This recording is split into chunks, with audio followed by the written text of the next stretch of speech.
What singled out Herc as a DJ was his keen eye for crowd reaction. He noticed that the energy on the dance floor hit a peak during the instrumental breaks in the records, the point when the singing stops and the music carries on. From this simple observation, Herc came up with an idea that would become the basis of hip-hop. One night, I'm waiting for the record to play out. I said, I wonder if I put that to myself. I said, if they're waiting for this particular break and I have a couple more records that's got the same breakup in it, I wonder how would it be if I put them all together. And I told them, I said, I'm going to try something new tonight. I'm going to call it a merry-go-round. Herc's merry-go-round meant that instead of playing whole records, he would play just the instrumental breaks, mixing between them to create a continuous dance rhythm. I started out with James Brown, clap your hand, stomp your feet. That part right there, when the break, boom, I had to come in with bongo rock.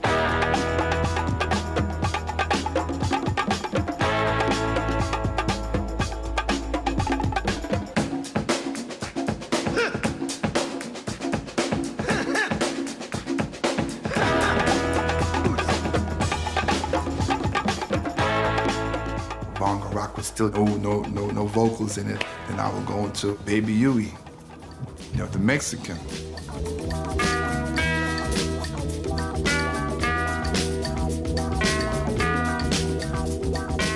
And it was like, whoa, I think we got some hit, because people was like, oh, whoa. Everybody was like, yeah, I'm feeling this. Oh, yeah.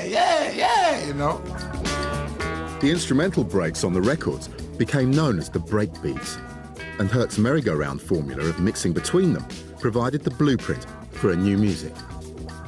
Oh man, Kool Herc was the first person I ever heard that do anything like that, Because I'm used to being in the house with my mother and we pull a James Brown record on and just let it play through.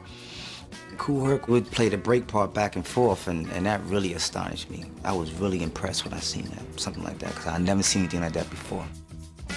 I saw Kool Herc, and I was 14 years old, and that very day when I saw his sound system and how loud it was and the records that he played would just change the way the party was going, and that's what I wanted to do for life. Kids who would previously have joined gangs began channeling their energy into hip-hop, literally taking to the streets with speakers and turntables. We just went to the nearest light pole and just plugged in and did, and got our juice, and the police used to come by, even though that was illegal. They allowed us to do it, because it contained us, They knew that, as long as a block party going on, that's where everybody at. In 1975, hip-hop was still in its infancy. Few outside the South Bronx were even aware of it. There was no such thing as a hip-hop record. The music was made by DJs who took existing records and mixed the breakbeats together to create a new rhythm. Essential to any DJ's craft was the ability to find breakbeats that their rivals didn't have yet. DJs didn't let other people see what records they had. That was part of the thing of being competitive. Who got the beats?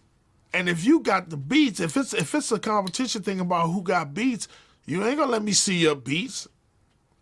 No DJ used to let no DJ look at their beats. A cover version of the Shadows' hit Apache, recorded by Michael Viner's incredible bongo band, was discovered by Herc in 1975. When he played the record's breakbeat, he energized an audience who had never heard of the Shadows. Apache was the national anthem of hip-hop when Kool Herc brought that out. But we wasn't calling it Apache, we was calling it The Rock. Herc had me and Bam going. When he played that song, we was like trying to just look at the label. He kept that quiet for a long time, until eventually I found out what it was. If I have a record right now and playing somewhere else, I wouldn't tell you the name. You have to find out on your own, because this is where your recognition and your rep come from. You have the record nobody else gets.